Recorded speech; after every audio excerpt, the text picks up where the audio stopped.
Discipleship Journey. Kali ini kita akan membahas tentang discipleship fundamental. Apa yang menjadi esensi di dalam pemuritan. Nah, kita akan baca di dalam Galatia pasal yang kedua, ayat yang ke-20.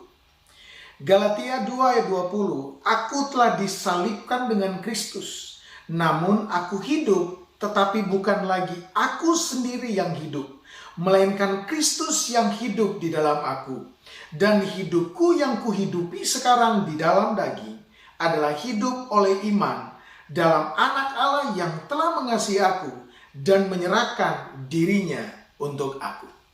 Saudara yang kasih dalam Tuhan, ayat tersebut adalah ayat fundamental untuk menjadi dasar kegerakan di dalam pemuritan.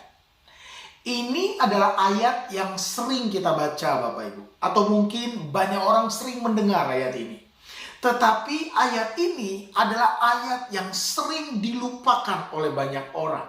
Bukan karena mereka tidak paham tentang ayat ini, tetapi karena mereka beranggapan mereka tahu ayat ini.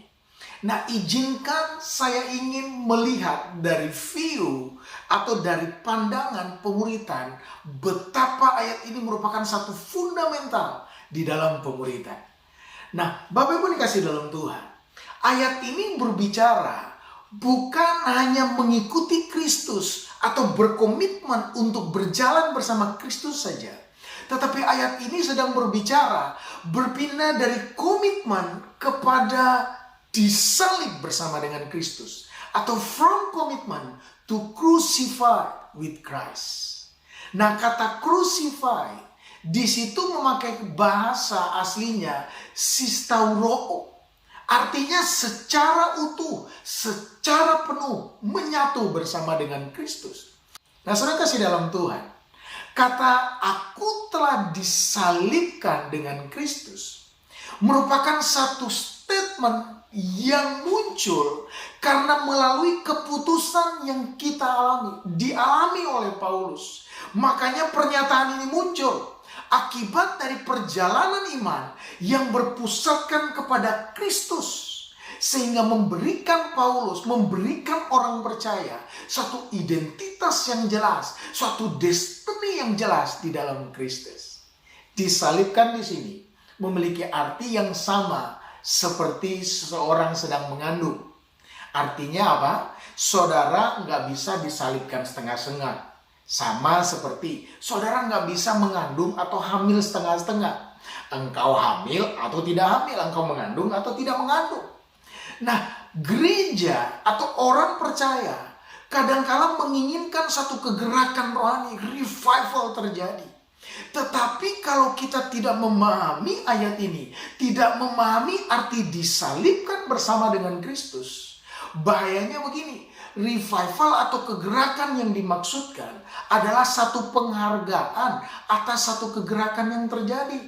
Bukan kepada satu perubahan radikal yang terjadi kepada seseorang karena dia benar-benar mengikut Kristus, menjadi murid Kristus. Saudara yang kasih dalam Tuhan, setiap orang yang dimuridkan, arah kita adalah untuk mereka menjadi utuh, menyatu bersama dengan Kristus. Beberapa dari pemuritan kita, kadangkala kita memfokuskan hanya kepada komitmen saja. Tetapi Yesus meminta lebih daripada itu Bapak Ibu. Dia minta untuk kita come and die with Him. Ikut Dia dan mati bersama dengan Dia. Pikul salib adalah suatu perjalanan mati bagi diri sendiri. Pikul salib adalah satu perjalanan mati bagi kemauan sendiri. Pikul salib adalah satu perjalanan mati bagi kehendak diri sendiri. Supaya Kristus hidup di dalam kita. Sehingga perjalanan iman kita setiap hari kita mengalami perjalanan yang hidup. Perjalanan yang indah bersama dengan Kristus.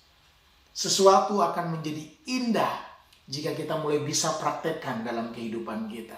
Setiap hari kita belajar untuk melakukan apa yang menjadi kehendak Tuhan. Itu artinya kita mati bagi diri sendiri. Saudara kasih dalam Tuhan. Di sini Paulus mengatakan, namun aku hidup, Tetapi bukan lagi aku sendiri yang hidup, melainkan Kristus yang hidup di dalam aku. Ini merupakan fondasi di dalam kehidupan seorang murid Kristus. Saudara bisa mengikuti program pemuritan. Saudara bisa melakukan banyak program pemuritan. Sekolah pemuritan, pelatihan-pelatihan pemuritan. Namun hal itu saya mau beritahu, tidak bisa menjadikan saudara menjadi seorang murid yang sejati tanpa Kristus hidup di dalam kehidupan kita. Ini adalah fundamental di dalam pemuritan. Oleh sebab itu, mari jadikan Kristus hidup di dalam diri kita, sehingga membuat kehidupan kita menjadi hidup yang bisa menyatakan Kristus. Kiranya Tuhan memberkati setiap kita.